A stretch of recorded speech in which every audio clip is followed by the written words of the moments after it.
आप सबका धन्यवाद। आप लोग शॉर्ट नोटिस पर यहाँ अजमेर में आए हो और आज मेरा अजमेर ज़िले में कुछ 2-4 कार्यक्रम थे, तो मैं किशनगढ़, पुष्कर और भी अजमेर में आया हूँ। सबसे पहले तो जो परिणाम आए हैं विधानसभा चुनाव के, उसमें जहाँ तक हरियाणा की बात है, मैं समझता हूँ कि सारे अनुमान, सारी उम्मीद, सारे सर्वे, सारा फीडबैक जिस दिशा में संकेत करता था, उसके अनुरूप परिणाम नहीं आए हैं। और हरियाणा में जो लगभग पूरे देश में इस बात को सब सर्वसम्मति से मानते थे कि वहाँ अच्छे बहुमत के साथ हम सरकार बनाएंगे, और जब परिणामों की गिनती चालू हो रही थी मतगणना की, तब रुझान एक तरह के थे। अचानक रुझान बदले और उसके बाद लगातार भाजपा को बढ़त मिली है। इस सिलसिले में अखिल भारतीय कांग्रेस कमेटी ने कल निर्वाचन आयोग में कुछ ज्ञापन दिए हैं 15-20 सीटों पे, जहां पे उनको आशंका थी कि उम्मीदवारों को संतुष्टि नहीं है मतगणना की प्रक्रिया से, तो उसका निराकरण निर्वाचन आयोग करेगा। कुछ लिखित कंप्लेन एआईसीसी ने भी दी हैं, वो तो है निर्वाचन आयोग का और हमारे कैंडिडेट्स का जो संवाद और एआईसीसी ने किया है।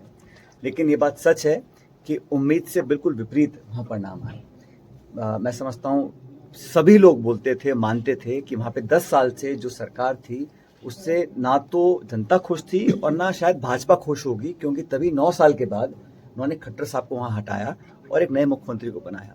अगर 9 साल का कार्यकाल इतना बढ़िया था, इतनी अच्छी गवर्नेंस थी हरियाणा सरकार की, तो कोई ज़रूरत नहीं थी मुख्यमंत्री बदलने की। मुख्यमंत्री बदले इसलिए गए क्योंकि वहाँ पे असंतोष था, गवर्नेंस हो नहीं रही थी, किसान नौजवान सब परेशान थे। और वहाँ पर कांग्रेस पार्टी ने जो कैंपेन किया, जिस ताकत से हम लोग चुनाव लड़े, उसके अनुरूप परिणाम नहीं आए। और जैसा राहुल जी ने भी कहा है कि इन परिणामों की हम लोग समीक्षा करेंगे और जो करेक्टिव मेजर्स उठाने उसको उठाएंगे। फीडबैक हम लोग ले रहे हैं हमारे प्रभारी, हमारे प्रदेश के नेताओं से, और हम उचित कार्रवाई करेंगे। जम्मू कश्मीर के अंदर जो हमारा गठबंधन था इंडिया अलायंस का, वहाँ पर स्पष्ट बहुमत के साथ हमारी सरकार बनने जा रही है, इंडिया अलायंस की, एनसी कांग्रेस की। तो वो वहाँ पर भी परिसीमन किया गया, तमाम तरह की अड़चनें लगाई गई, छोटे छोटे दलों से पर्दे के पीछे से चुनाव लड़वाया गया, ताकि जो हमारी कश्मीर प्रोविंस के जो वोटें थी उन वोट का बंटवारा हो। लेकिन लोगों ने समझदारी करी और अपना वोट ज़ाहिर नहीं किया, वोट खराब नहीं किया, और हमारे अलायंस को वोट देकर एक स्पष्ट और ऐतिहासिक बहुमत मिला है। मैं उम्मीद करता हूं कि नए सरकार के गठन के साथ साथ जम्मू कश्मीर में जो एक जमहूरियत को नुकसान पहुंचाने की कोशिश दिल्ली से की गई थी, उसकी भरपाई हो पाएगी, लोगों को रोजगार मिलेंगे, अमन चैन और फैलेगा। और खासकर जम्मू संभाग में, जहां पहले कभी भी आतंकवादी घटनाएं होती नहीं थी, उस जम्मू संभाग में पिछले साल भर में लगातार वहाँ घटनाएं हुई, हमारे बहुत सारे सैनिक शहीद हुए हैं। उस पर भी नई सरकार बनने के बाद अंकुश लगेगा और एक नई शुरुआत उस जम्मू कश्मीर में होगी। और मैं उम्मीद करता हूँ कि जल्द से जल्द जम्मू कश्मीर का जो स्टेटहुड था, जो छीन कर उसको यूटी बनाया गया था, केंद्र सरकार ने भी कहा है कि हम उसको करेंगे। मैं उम्मीद करता हूँ कि स्टेटहुड बहुत जल्द जम्मू कश्मीर के लोगों को मिल पाएगा। ये पहली बार हुआ है कि 10 महीने हैं सरकार को बने हुए। इन 10 महीनों में आम चुनाव भी हो गए, लेकिन जिस प्रकार का सरकार का निर्माण हुआ था, जब भी जनता सरकार बनाती है कुछ उम्मीदों के साथ बनाती है।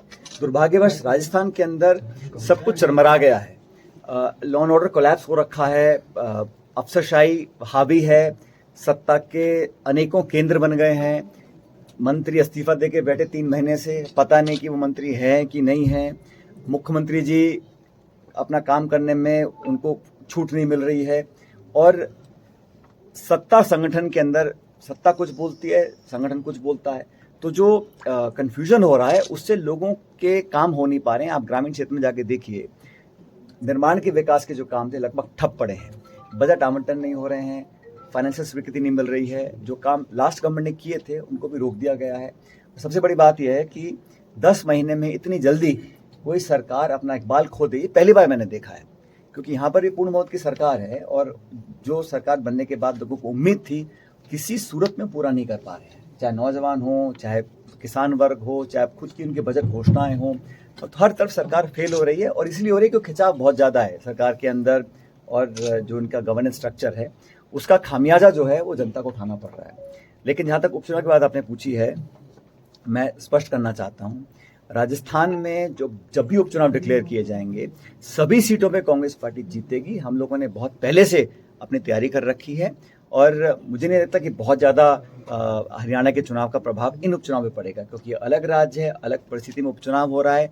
और लोकसभा चुनाव के अंदर जहां पिछले चुनाव लगातार हम लोग सीट नहीं जीत पाए थे, इस बार हम 11 जगह भाजपा को हमने पराजित किया है। इसलिए उपचुनाव में अधिकांश सीटें हमारे पास थी और मैं समझता हूँ 7 सीटों पर चुनाव होगा। उपचुनाव सभी सीटों पे कांग्रेस मजबूती से लड़ेगी और जीतेगी, ये मैं आपको विश्वास कर सकता हूँ। इसका हरियाणा का चुनाव आम आदमी पार्टी से हमने चर्चा की थी, लेकिन अंत में वो सेटल नहीं हो पाया मामला।